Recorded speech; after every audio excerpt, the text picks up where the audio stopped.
Salutations à tous, j'espère que vous allez sincèrement bien, bon, en espérant que vos vacances se passent bien également.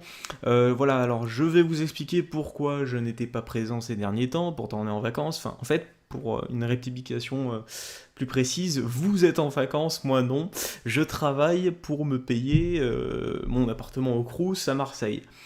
Alors, plus de détails, c'est très simple, c'est qu'en fait j'ai eu l'agréable surprise d'avoir été sélectionné au lycée dont je vous parlais dans la dernière vidéo. Alors c'est assez impressionnant parce que je m'y attendais pas du tout, je pense même que c'est presque un coup de chance. Bon, faut dire, j'ai un peu gazé le niveau hein, les derniers temps. Mais voilà quoi. Donc ça fait que je vais devoir déménager dans un appartement étudiant. Donc il n'y a pas de souci, les vidéos seront même point que l'an dernier, c'est la même chose, il n'y a rien qui va changer. Normalement. Voilà. Alors sinon, juste avant, je tenais à vous dire que dans la description, il y a ma page Facebook que vous pouvez, si vous souhaitez, aller liker dans le cas où vous aimez mes vidéos. Bah ça me fait plaisir en fait. Voilà, c'est tout. Alors sinon, aujourd'hui, je vous propose comme vidéo un top 5 des pires scénarios apocalyptiques. Non, pas les pires, les plus crédibles. Voilà, ce sera mieux. Parce que je vais pas vous parler d'invasion extraterrestre, de Maya de mes fesses, ça n'existe pas, hein, d'accord. Il y a personne, il y a 4000 ans, qui aurait pu prédire que la fin du monde se passerait en 2012. Mais quoi qu'il en soit, voilà, ni d'invasion extraterrestre qui est impossible. Bon, d'accord, non, pour être plus précis, c'est improbable. Voilà, bon, c'est possible qu'il y ait d'autres formes de vie. Après, si elles sont évoluées ou pas, faut pas rêver. On n'en sait absolument rien. Voilà. De toute façon, c'est pas un débat sur l'extraterrestre qu'on va faire dans cette vidéo, c'est un débat sur des fins du monde que je vous propose. Enfin, vous allez voir ça au fur et à mesure. Je vous souhaite une agréable vidéo à tous et voilà. C'est tout. Alors déjà, pour entamer ce top, je vais commencer par l'augmentation des résistances microbiennes. Alors qu'est-ce que je veux dire par là? Pour ceux qui suivaient en SVT lorsqu'ils étaient en primaire, qui étaient bons dans le domaine SVT et tout ce qui touche à la microbiologie, vous devez comprendre de quoi je parle. Au pire des cas, de toute façon, je vais vous expliquer en gros. C'est très simple, c'est qu'en fait, les bactéries ont la particularité en les attaquant, par exemple avec les antibiotiques, les bactéries, à chaque fois, génèrent des boucliers leur permettant de se défendre mieux à la prochaine fois que vous utiliserez les antibiotiques. Je m'explique. Votre médecin, par exemple, va vous prescrire antibiotiques pour la semaine, pour les 7 jours. Admettons qu'au 4e jour, vous êtes plus malade, vous vous dites donc c'est plus la peine de les prendre. Erreur à ne jamais faire. Les bactéries qui n'ont pas été tuées après ces 4 jours, en fait, il n'y a plus assez de bactéries pour vous rendre malade, en fait. Mais ces bactéries, certaines ont survécu. Et leurs codes génétiques vont les ordonner à créer des boucliers, en fait, permettant de se protéger mieux la prochaine fois que vous réutiliserez des antibiotiques. Alors que la technique actuelle, c'est de tous les tuer, comme ça, il n'y en a aucun qui peut générer ces boucliers. Parce qu'en faisant ça, un jour, peut-être, c'est de là vient le terme de la fin du monde, dans ce domaine, c'est qu'un jour, leurs boucliers seront tellement résistants qu'on ne pourra plus les tuer. Par exemple, un simple rhume pourrait vous tuer. Ça c'est vraiment dans le futur, hein, c'est pas aujourd'hui, parce qu'un petit rhume ça n'a jamais tué personne, quoique.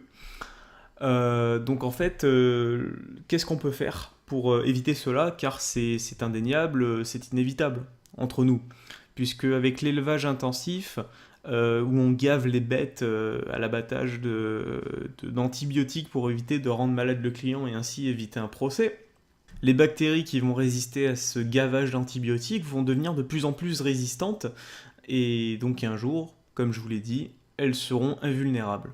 Il existe un moyen, c'est ce qu'on appelle les bactériophages, ce sont des virus qui s'attaquent exclusivement aux bactéries. Ah, c'est assez fascinant puisque généralement les virus s'attaquent tout simplement aux cellules du corps humain, dans la majorité des cas.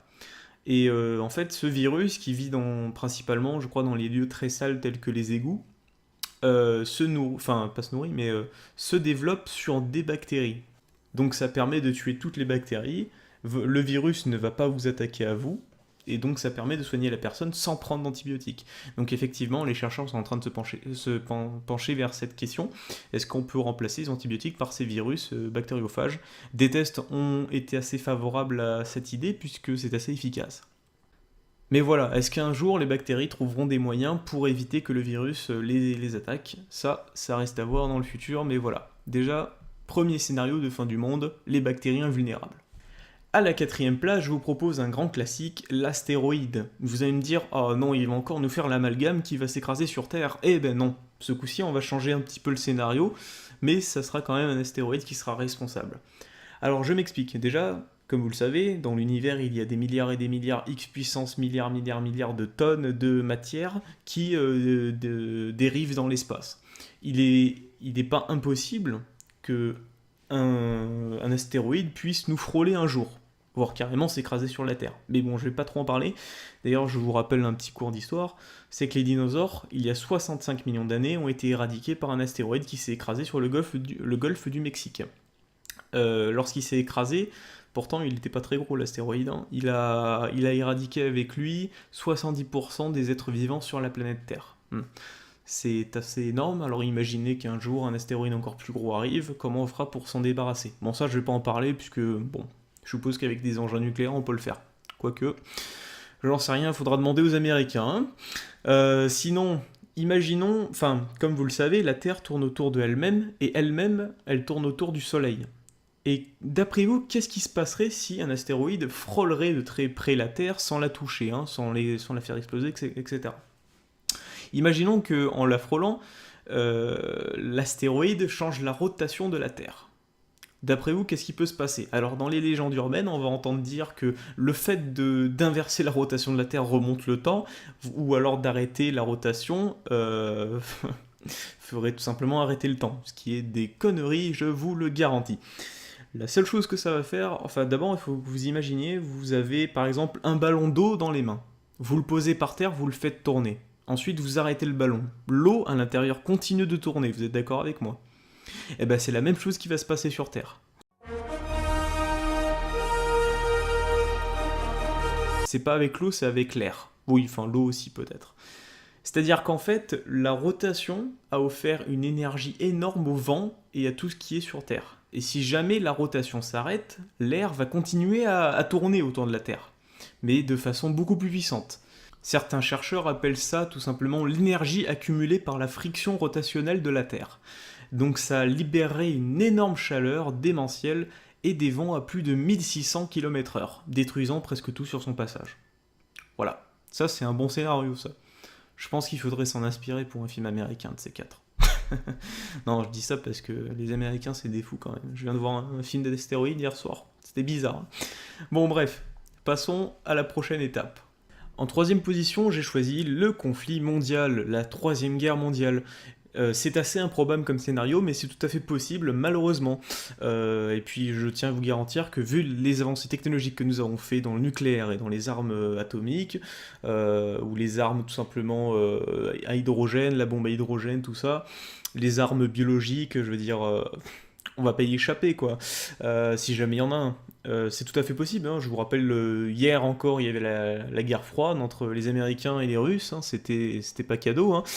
Bon, vous me direz, ça l'est toujours pas, mais c'était, disons, moins tendu. Il suffit d'allumer la télé, on a déjà, par exemple, actuellement, le conflit palestinien-israélien.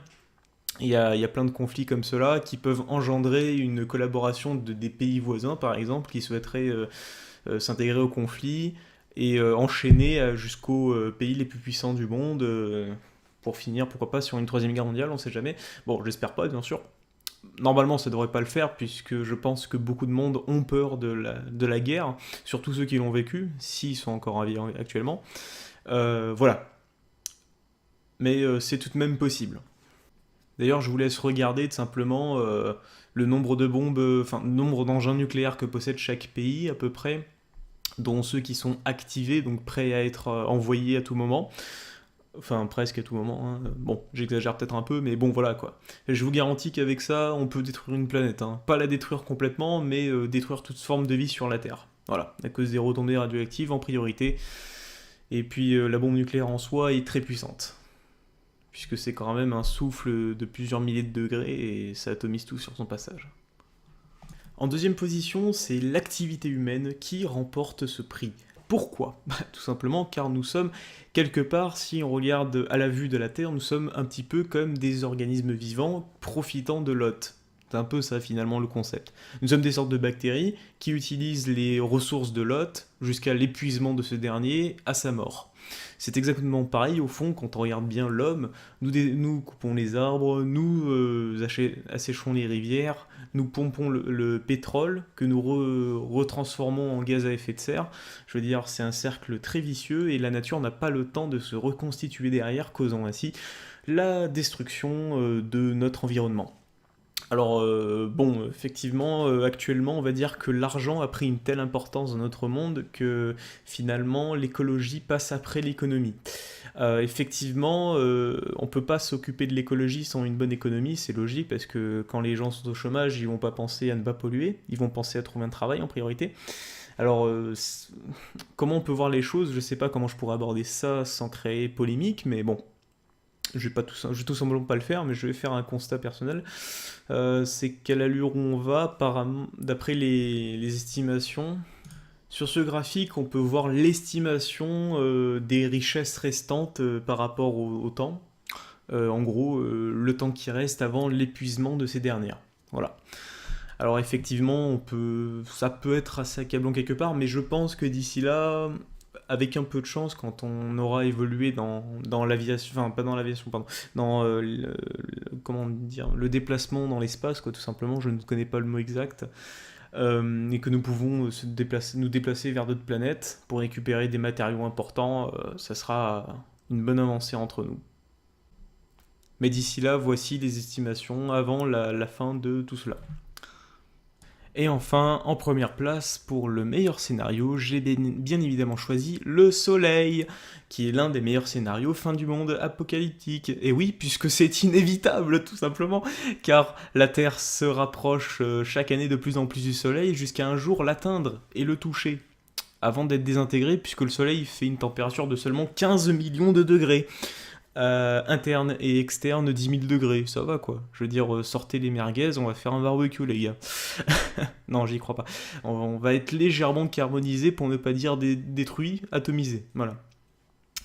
En fait, il resterait d'après les scientifiques à peu près 4 milliards, 4,8 milliards d'années avant le contact avec le Soleil. D'autres disent 5 milliards et d'autres 6 milliards. Bon. De toute façon, ça nous concerne pas, hein. Ça sera pas. Enfin, je veux dire, je vous rassure, on pourra encore sortir chez nous sans se faire brûler, hein, je veux dire, y a pas de souci. Après, il ne faut pas désespérer, peut-être que d'ici là, notre technologie aura tellement avancé qu'on pourra émigrer sur d'autres planètes, ou tout simplement retarder, je sais pas, l'avancée de la Terre vers le Soleil, j'en sais rien, il y a plusieurs hypothèses possibles, hein. Après, comme je vous le dis, je suis pas voyant, je ne suis pas médium. Il faudra compter sur la science d'ici là. Voilà. Bah, j'espère que cette vidéo vous aura plu. Je vous souhaite à tous de bonnes vacances, tout simplement. J'espère vous dire à bientôt pour une prochaine vidéo. Salut à tous et à bientôt.